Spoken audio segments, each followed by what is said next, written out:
Ladies and gentlemen, today's ceremony will begin in 1 minute.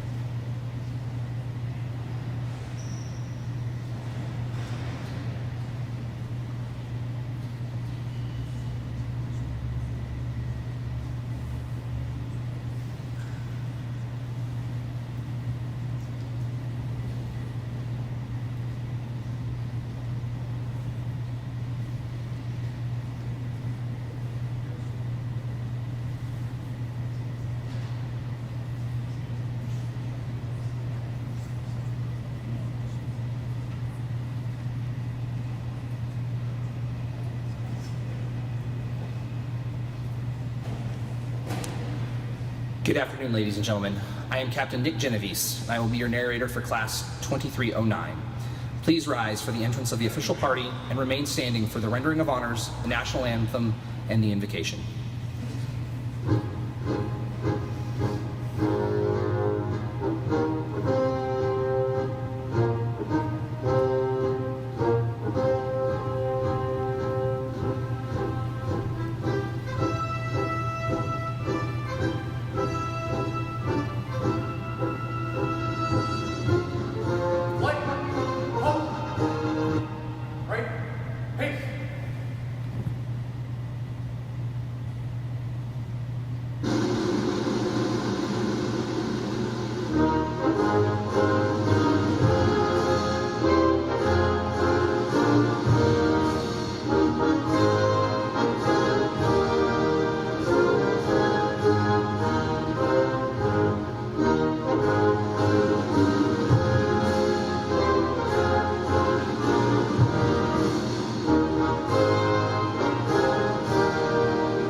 Lieutenant Jordan, please come forward to deliver the invocation.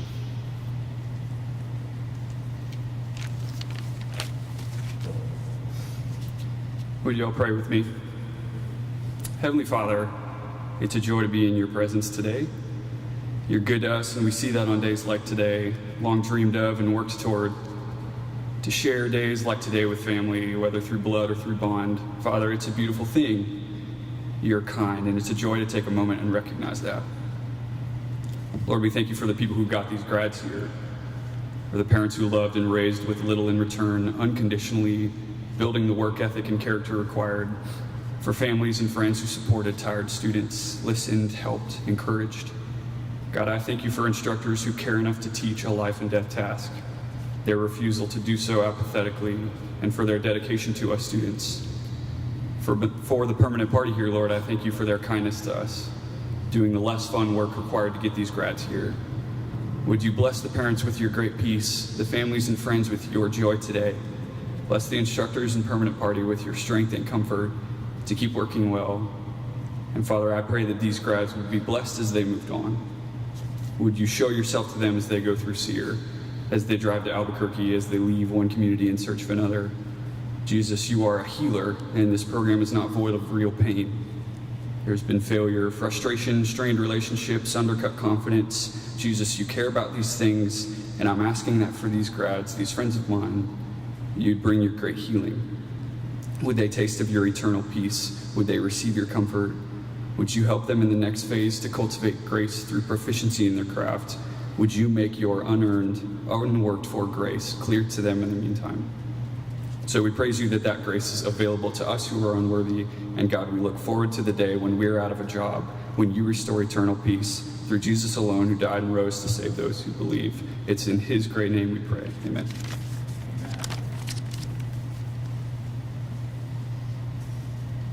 Please be seated.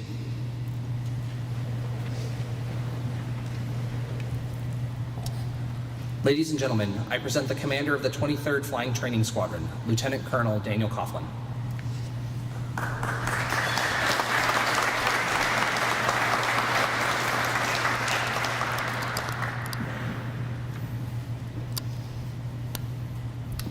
Good afternoon. Can everybody hear me in the back? Some thumbs up? Yes? Great. Thank you. Welcome to our families, friends, distinguished guests of the 23rd Training Squadron, Flying Training Squadron.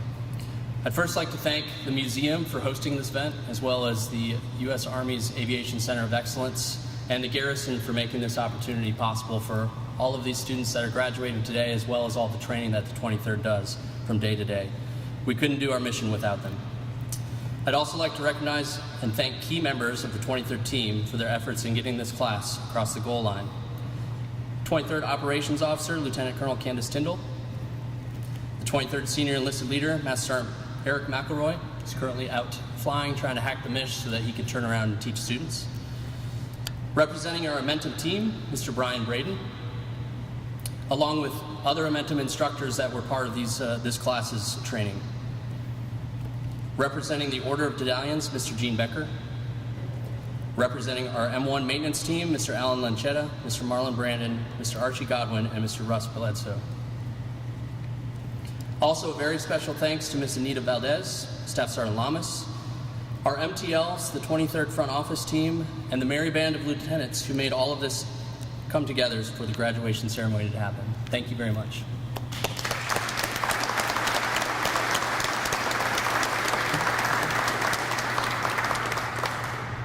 The mission of the 23rd Flying Training Squadron is to train undergraduate aircrew members in foundational vertical lift operations. We are here today to celebrate another mission accomplishment with these 11 officers successfully completing the rigors of undergraduate pilot training. These officers benefited from the leadership and professionalism of the squadron's contractor, civilian, and military personnel. The 23rd is full of true professionals providing world-class service.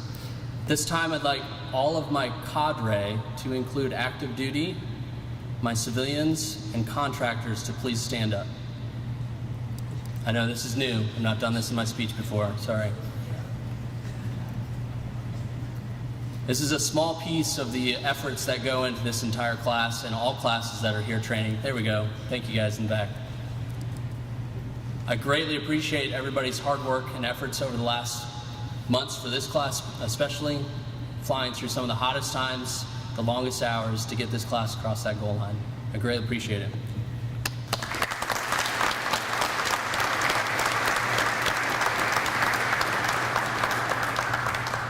You know, I've used the same speech for quite some time when everybody looks around like this is new. He's not told us to stand before. Finally, to the friends and families of our graduates, this is not the first, and it certainly will not be the last significant accomplishment they have completed as they progress in their Air Force careers.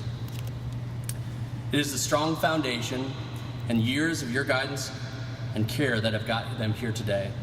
Thank you for everything you have done and will do to ensure that they continue to excel in their Air Force careers.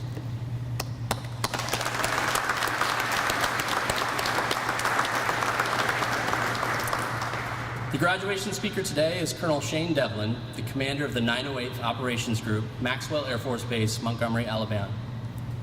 Colonel Devlin is responsible for an aeromedical evacuation squadron, operations support squadron, and the activation of the Air Force's newest helicopter flying training squadron, the soon-to-be MH-139 Gray Wolf Schoolhouse, a soon-to-be highly sought-after unit for the 908th.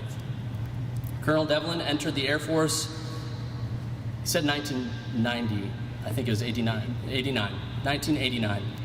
According to my middle child, that's known as the late 1900s as I talk about my childhood, which she gets it after that.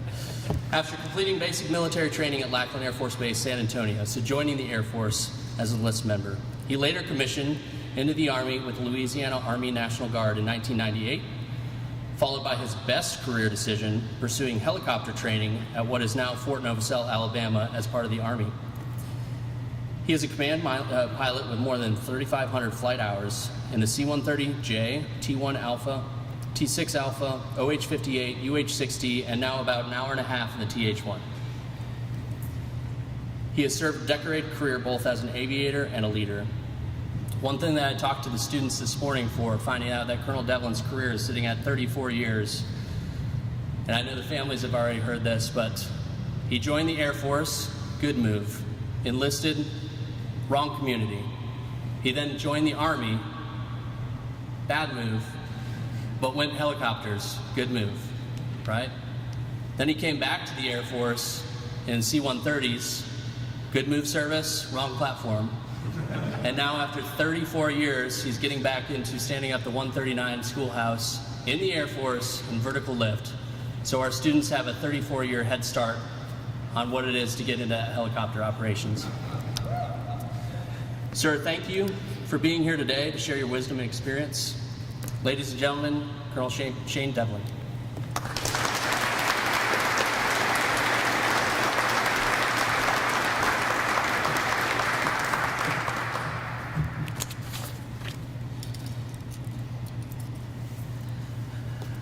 Well, good afternoon. It pains me, but everybody that's over 45 understands when you have to pull the old spectacles out to go ahead and read the speech. But I'm at that point now. That was a monumentous day when that happened, but not as much of a monumentous day as what's happening today. So, good afternoon, everyone. Today is an outstanding day on so many levels. Today, these 11 members become helicopter training graduates and go forth into the Air Force as proud helicopter pilots. The community you now enter is small and selective, but the job and mission you will undertake is one of vital importance. Whether you go forth as a rescue pilot, a global strike pilot supporting the nuclear mission, ensuring continuity of government in the District of Washington, or supporting survival school, you should be proud and look forward to the mission that awaits you. You now proudly walk in the footsteps of other exceptional pilots like Rickenbacker, Mitchell, Hap Arnold, Chappie James of the famous Red Tails, Levito, and Olds, whom you can thank for Mustache March, by the way. Oh, how I remember the day I received my wings. I was awarded my wings right here in this same location that you sit today. In fact, the first flight school I graduated from was here at Fort Novosel. It was full of so many emotions, one of pride, relief, excitement, and a bit of nervousness. I graduated flight school in 1999 and shipped off for follow-on training in the Army's UH-60 Black Hawk. I'm sure as you sit here today, you must be somewhat anxious about your follow-on training. But just like your instructor pilots have told you before, trust your instruments. You too must trust the Air Force's plan. I'm not saying that you shouldn't try to make the plan work for you and your family, but the Air Force has a plan for each and every one of you, and you need to embrace that plan and make it your own. Trust me when I tell you this, your career will go by very quickly and be filled with many good times, and unfortunately, some not so good times. But a true measure of your mental and personal fortitude will be how you handle those rough patches. I recommend you put your head down and push through all the challenges that come before you. Seek help when needed. No one can do everything by themselves, and this powerful and dynamic organization you are part of is not designed to operate with individuals. You are part of a greater whole. With that being said, what do I and all of your leaders expect of you, the next generation of fine officers and leaders? We expect you to give us your best. You'll hear this phrase throughout your career, but what do I mean when I say your best? Well, let's break it down. B is for bold. I expect you to be a bold leader. To be bold is showing an ability to take risks, being confident and courageous. What is risk? Risk is a situation involving exposure to danger, harm, or loss. Leaders from 4-star level all the way down to the Airman Basic must accept some level of risk. The Air Mobility Commander, General Minahan, is one such bold leader. What he says may not be politically correct or what the masses want to hear, but he has taken action to prepare his airmen for what may be on the horizon. He states for risk, Run deliberately, not recklessly. If you are comfortable in your approach to training, then you are not taking enough risk.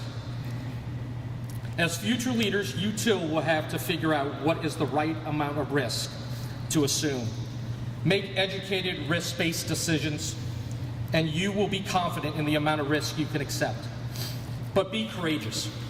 Without accepting risk and having courage, Doolittle would never have made his raid. And although it was 75 years ago, this is the type of thought process and vision we need moving forward in this highly dynamic future. So be bold. Don't be risk adverse. Embrace the risk. Make educated, risk-based decisions to maximize readiness for when your nation needs you most. E is for excellence. Excellence in everything you do. To be excellent is to be outstanding. You need to be excellent in your flying abilities. Never become complacent and always strive to improve after each sortie. Strive to be tactically and technically excellent.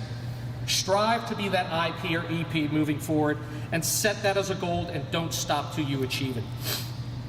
Be an excellent friend and mentor along your path. The moment you feel you have nothing further to learn is the moment you need to hang up your flight suit and retire. Be excellent with your family.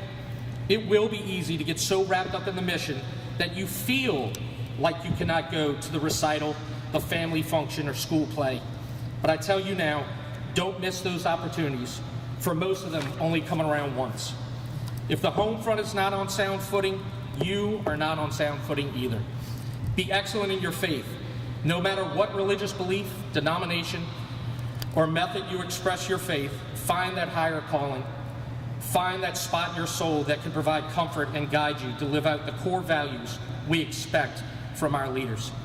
Having deployed multiple times, I can truly tell you the old aphorism suggesting in times of stress and fear, some turn to a higher calling. There are no atheists in foxholes rings true. S stands for selfless service. To be selfless means to think of others before yourself. In the inspiring leadership book, Leaders Eat Last by Simon Sinek, there's an excellent quote that sums up selflessness perfectly. The true piece of leadership is the willingness to place the needs of others above your own. Be the officer that volunteers and wants to serve their airmen during holiday lunches and dinners. Make sure you are the last to get the good deal or the newest piece of equipment.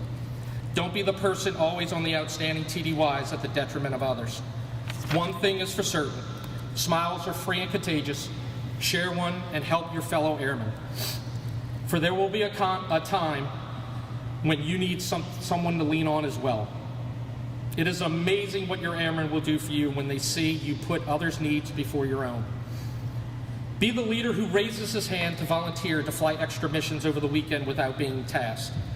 Like in the movie We Were Soldiers, Lieutenant General Hal Moore, the battalion commander at the time, and he was a lieutenant colonel at that time, witnesses a young officer checking one of his soldiers' feet and helps place foot powder on his open sores and directs him to draw new socks. Then he orders everyone else in his unit to do the same, to check their friend's feet, at which time General Moore states, now that's a leader. Be that leader, check your wingman's feet. T is for tenacious. Tenacious is defined as not readily relinquishing a position, principle, or course of action. Persistently determined. Your leadership wants you to strive to be responsible for your success. Do the things necessary to succeed. Make well-informed decisions. Make a plan and stand by your decisions. Own your path, do not waver. Share all the successes with your team and own all the shortcomings that come along the way. Learn from them, pack away those shortcomings into your toolbox, ensuring never to repeat them again. Make decisions. Leaders decide, followers follow. Be a leader, not a follower. React positively to negative stuff and continue your path through persistent determination. Your path will not be paved without struggles, but leaders embrace those struggles. Don't blame others for those struggles. Learn from them and find the lessons hidden within those struggles. Take responsibility for your actions and decisions. Be persistent and tenacious, and you will reach your goals. I'm so proud and excited for each and every one of you today, and I thank you for giving an old aviator like myself the opportunity to speak today. You are entering to an outstanding organization built upon invaluable core values. Nations all around the world and globe look to emulate what we do as airmen, warriors, humanitarians, partners, and protectors. You fine aviators now have the task of carrying the torch for generations to come.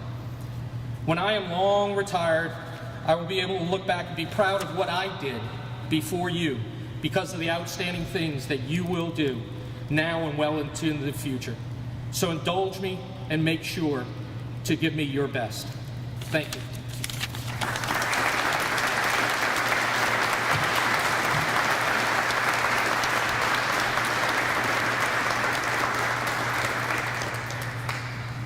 At this time, Class 2309 will receive their wings and certificates.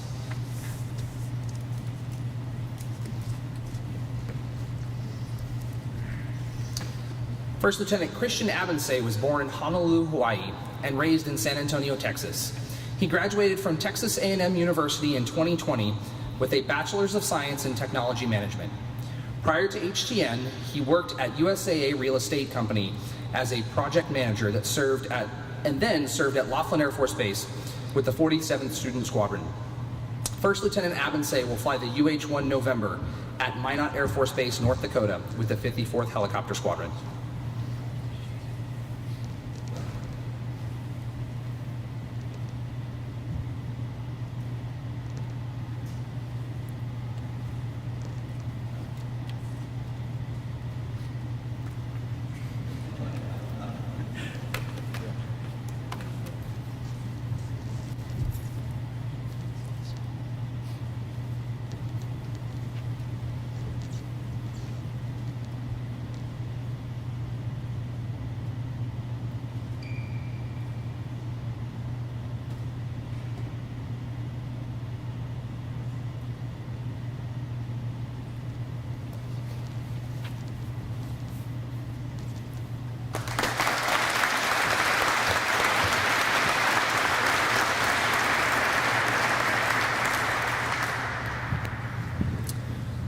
First Lieutenant Derek Dye was born in Chambersburg, Pennsylvania, and raised in Hagerstown, Maryland.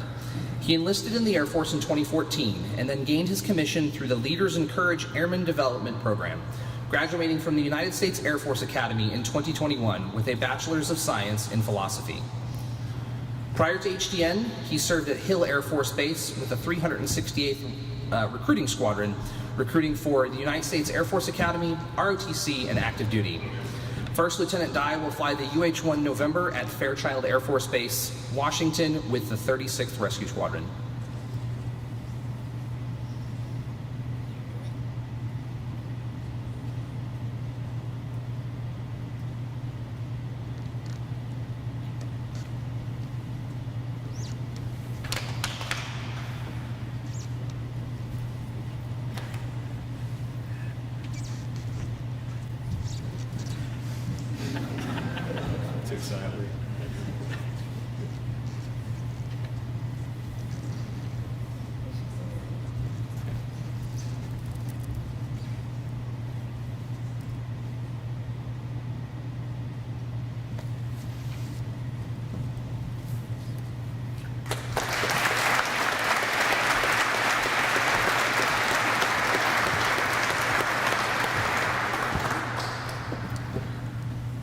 First Lieutenant Cambria Galloway was born in San Diego, California.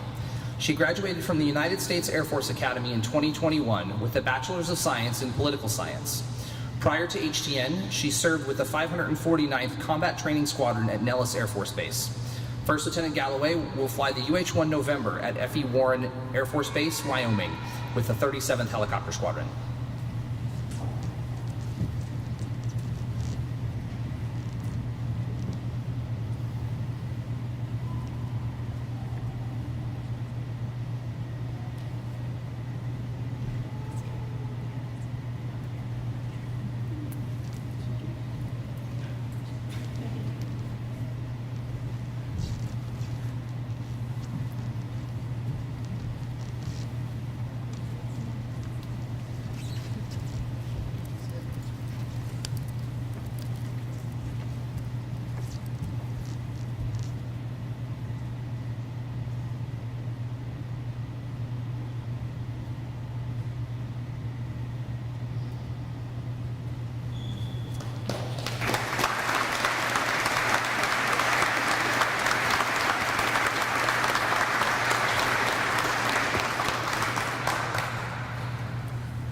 First Lieutenant Vance H was born and raised in Dallas, Texas.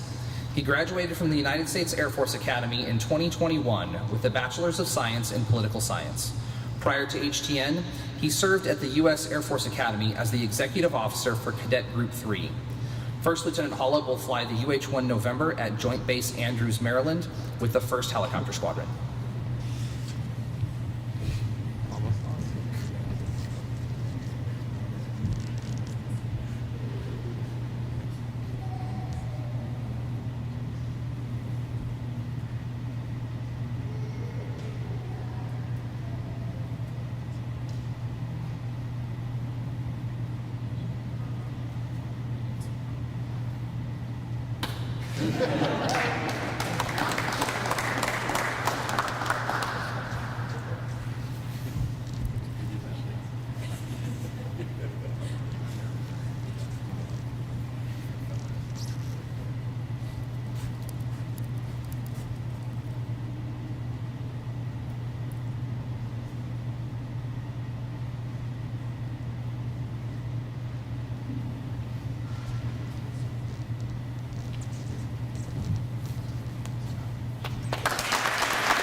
First Lieutenant Richard Cruz Ibarra III was born in Kansas City, Missouri.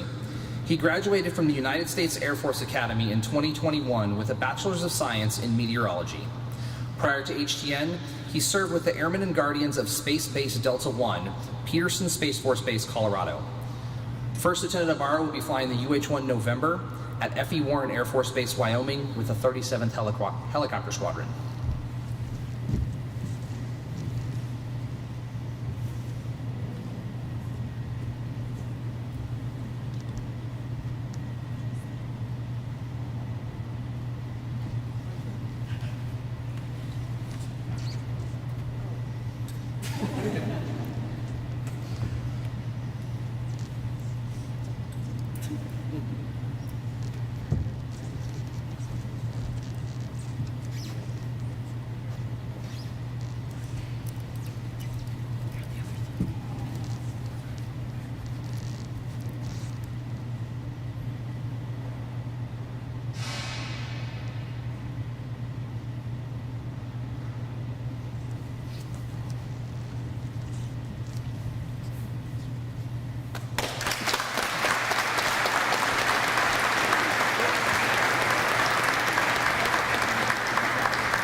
First Lieutenant Logan C was born in Lima, Ohio, and raised in Anna, Ohio. He graduated from the United States Air Force Academy in 2021 with a Bachelor's of Science in Management. Prior to HTN, he served at Joint Base McGuire-Dix-Lakehurst with the 305th Operations Group. First Lieutenant Const will fly the UH-1 November at Joint Base Andrews, Maryland with the 1st Helicopter Squadron.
First Lieutenant Brian Krupp was born in Belleville, Illinois, and raised in Mishawaka, Indiana.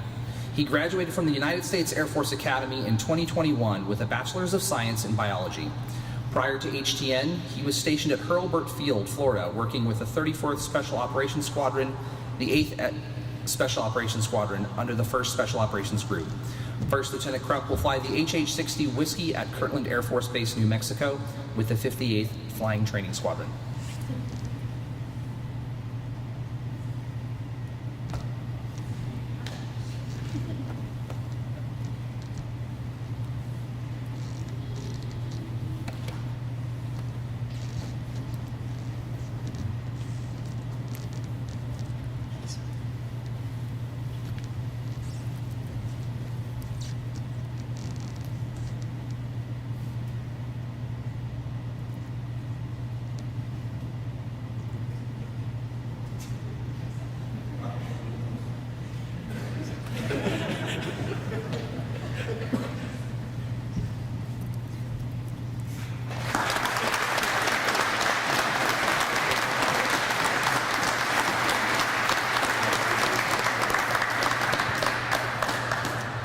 First Lieutenant Elizabeth Patterson was born in San Antonio, Texas, and raised in Austin, Texas.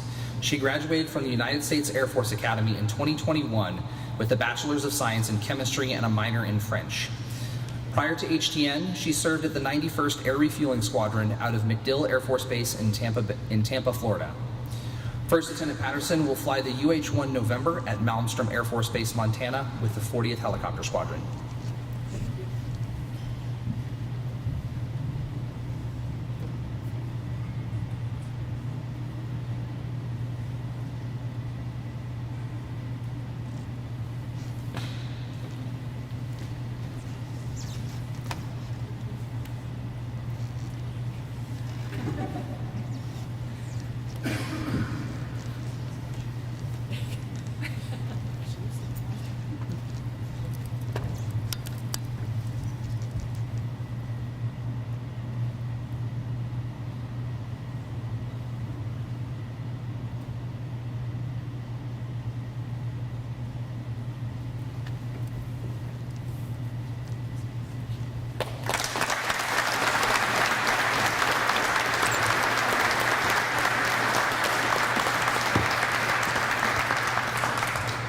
First Lieutenant Cole Trimble was born and raised in Marlton, New Jersey. He graduated from the United States Air Force Academy in 2021 with a Bachelor's of Science in Geospatial Science and a minor in Calculus. Prior to HTN, he served at Randolph Air Force Base as a MAGCOM Executive Assistant to the AETC A36. First Lieutenant Trimble will fly the CV-22 Osprey at Kirtland Air Force Base with the 58th Flying Training Squadron.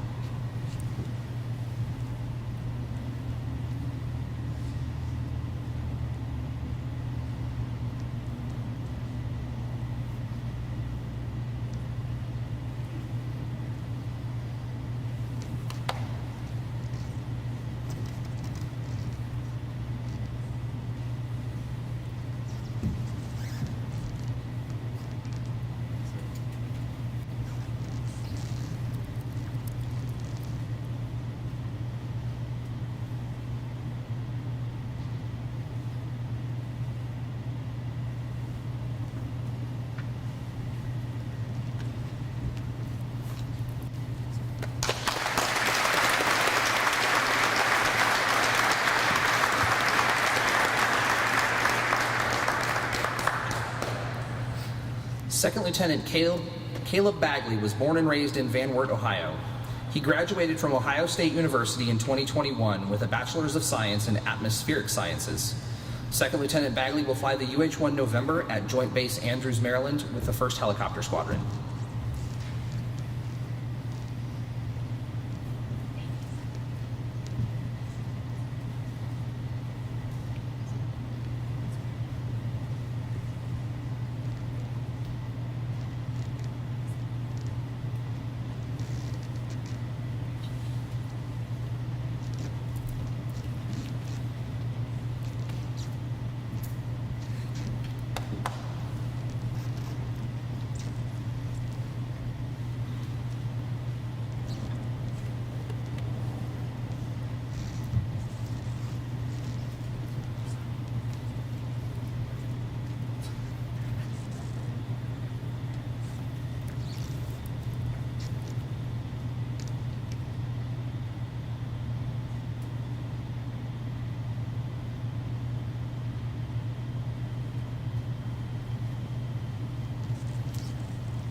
Second Lieutenant Lee Fowler was born and raised in Sugar Land, Texas.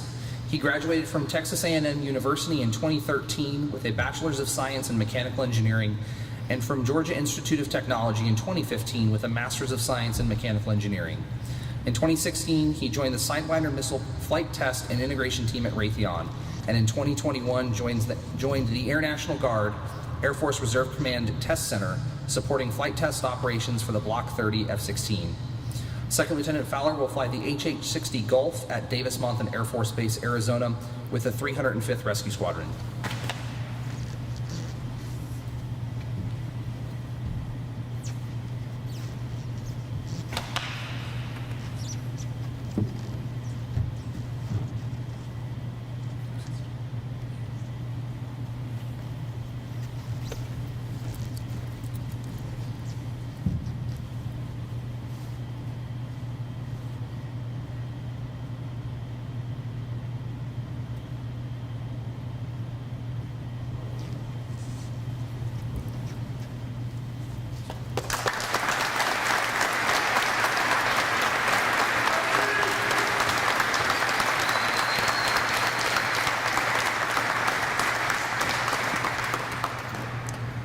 At this time, Lieutenant Colonel Coughlin will present the awards for Class 2309. The Military Leadership Award is an award based on military bearing, integrity, leadership, professionalism, and dedication. Each student in the graduating class, along with the staff of the 23rd Flying Training Squadron, provides their input to the commander. The commander then selects the most deserving student for this award. The recipient of the Military Leadership Award is Lieutenant Derek Dye.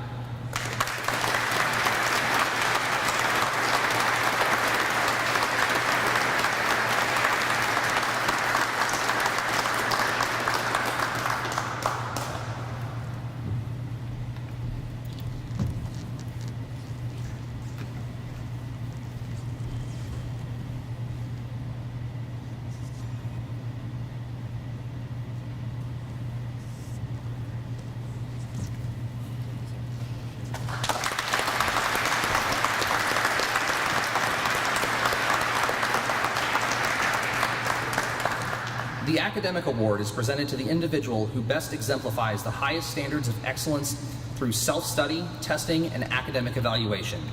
The students are tested in 6 demanding subject areas. The recipient of the Academic Award is Lieutenant Richard Ibarra.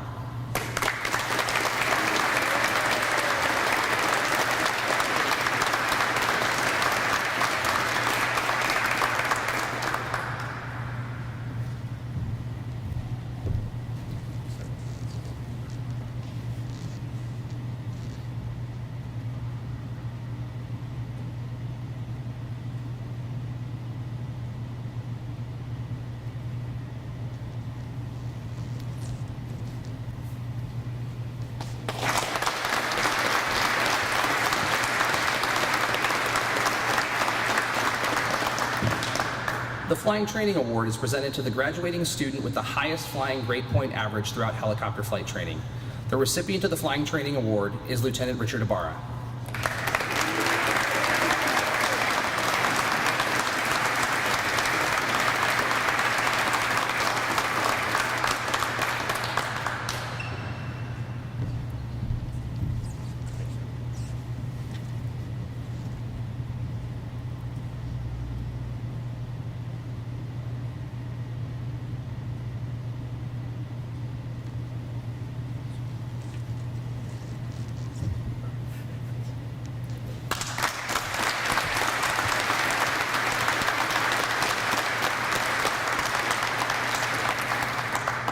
The Distinguished Graduate Award is presented to the graduating student with the highest overall percentage grade compiled from their academic scores, their flying scores, and their flight commander's ranking. The recipient of the Distinguished Graduate Award is Lieutenant Richard Ibarra.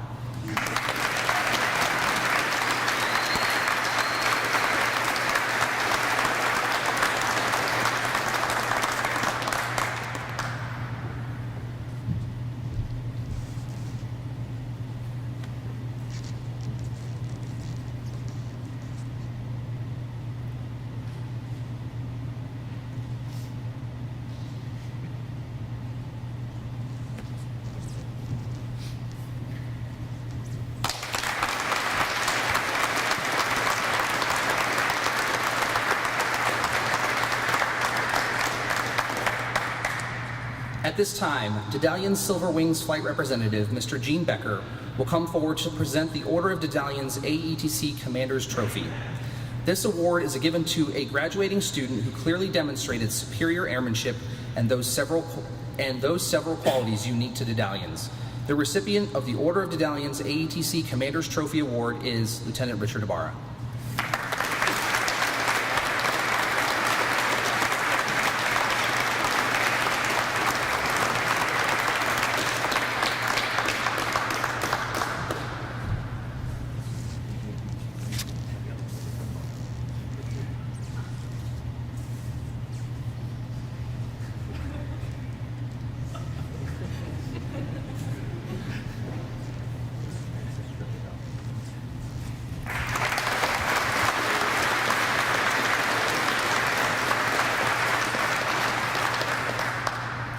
At this time, Class 2309 will now come forward to present a few gifts.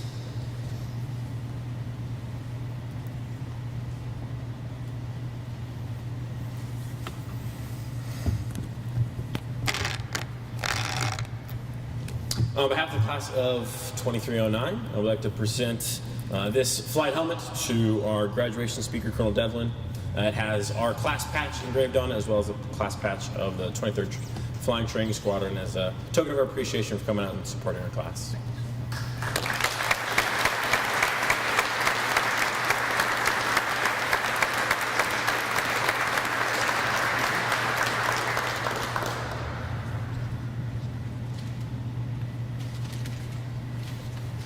And to our flight commander, Captain Nick Genovese, we'd also like to,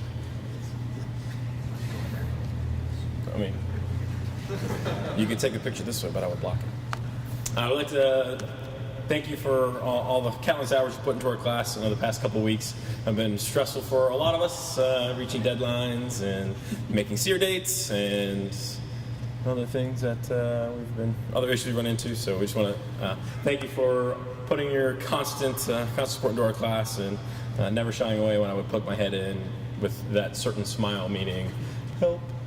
So we just want to thank you for our class. Thank you.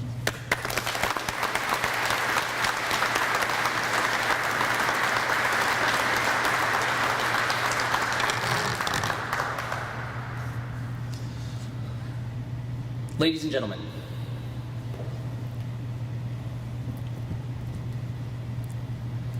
I present to you the United States Air Force's newest helicopter pilots, Helicopter Training Next Class 2309.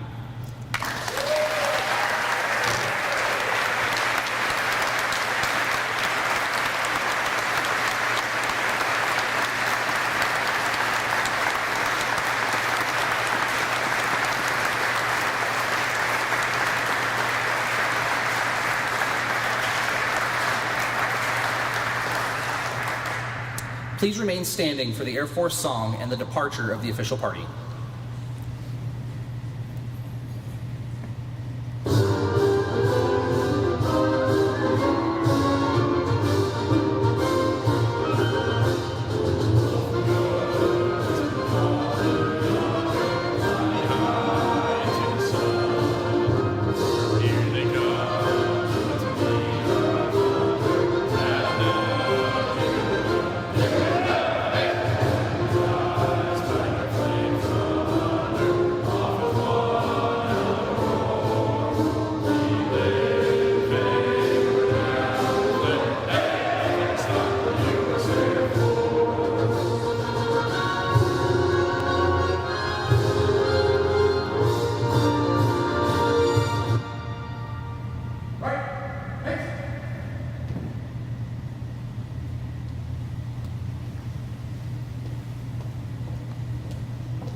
This concludes the graduation ceremony. We invite you to join Lieutenant Colonel Coughlin in congratulating Class 2309.